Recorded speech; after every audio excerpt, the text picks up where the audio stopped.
ಈಗ ನೀವು ನವಲಗುಂದದಿಂದ ಬಂದೆ ಅಂತ ಹೇಳಿದ್ರಿ. ಈಗ ನವಲಗುಂದದ ಪರಿಸ್ಥಿತಿ ಬಗ್ಗೆ ಮಾತನಾಡ್ತಾ ಹೋದರೆ ನವಲಗುಂದ ಯಾವ ರೀತಿಯಾಗಿದೆ, ಅಭಿವೃದ್ಧಿ ಎಷ್ಟರ ಮಟ್ಟಿಗಾಗಿದೆ? ಬೆಂಗಳೂರಿಗೆ ಪಾದಯಾತ್ರೆ ಮಾಡ್ಕೊಂಡು ಬರೋ ಬದಲು ನಿಮ್ಮ ನವಲಗುಂದ ಏನು ತಾಲೂಕಿದೆ ಅಲ್ಲೇ ಪಾದಯಾತ್ರೆ ಮಾಡಿ ಅಲ್ಲಿರ್ತಕ್ಕಂಥ ವ್ಯವಸ್ಥೆಯ ವಿರುದ್ಧ ಹೋರಾಟ ಮಾಡ್ಬೋದಿತ್ತಲ್ಲ, ಇಲ್ಲಿ ತನಕ ಬರೋ ಅವಶ್ಯಕತೆ ಏನಿತ್ತು ನಿಮಗೆ? ಅದಕ್ಕೆ ನಾನು ನೇರವಾಗಿ ಉತ್ತರ ಹೇಳ್ಬಿಡ್ತೀನಿ. ಅದು ಭ್ರಷ್ಟಾಚಾರ ಕೆಳಮಟ್ಟದಿಂದ ಮೇಲಿನ ಮಟ್ಟದಿಂದ ಮುಖ್ಯಮಂತ್ರಿಗಳ ಮಟ್ಟದಿಂದ ಇರ್ತೈತಂತ. ಅಕಸ್ಮಾತ್ ಈಗ ಡಿ.ಕೆ. ಶಿವಕುಮಾರ್ ಅವರು ಮುಖ್ಯಮಂತ್ರಿ ಆಗ್ತಾ ಇದ್ದಾರೆ. ಈಗ ಮುಖ್ಯಮಂತ್ರಿ ಆಗ್ತಿರ್ಬೇಕಾದ್ರೆ ಒಬ್ಬ ಅಲ್ಲಿ ಏನೋ ₹100 ಲಂಚ ತಗೋತಾನಂದ್ರೆ ಅದು 1% ಇರೋದು ಇವರಿಗೆ ಡಿ.ಕೆ. ಶಿವಕುಮಾರ್ ಇದ್ದೇ ಇರುತ್ತೆ.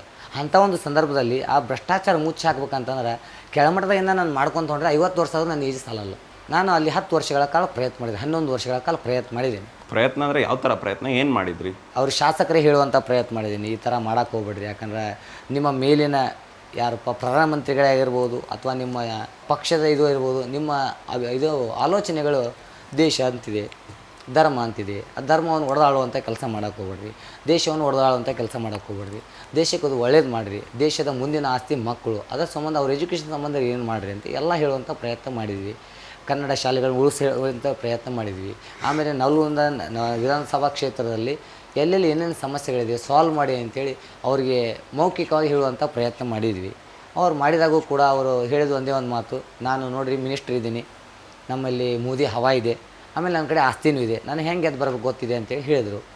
ಇದರ ಹಿಂದಿನ ಶಾಸಕರಾದಂಥ ಈಗ ಮಾಜಿ ಸಚಿವರಾದಂಥ ಶಂಕರ್ ಪಾಟೀಲ್ ಮುನೇನಕೊಪ್ಪ ಅವರು.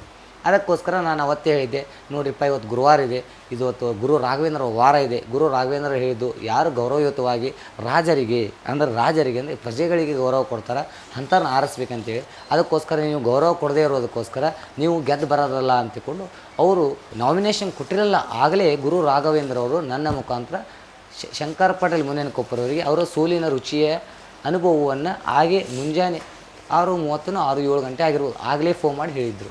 ಈಗಿನ್ನೂ ಅದು ಆಡಿಯೋ ಕಾಲು ಅದು ರೆಕಾರ್ಡಿಂಗ್ ಈಗೂ ಇದೆ, ನಮ್ಮ ಪೆನ್ಡ್ರೈವ್ನಲ್ಲಿ ನೀವು ಕೇಳ್ಬೋದು ಅದನ್ನು.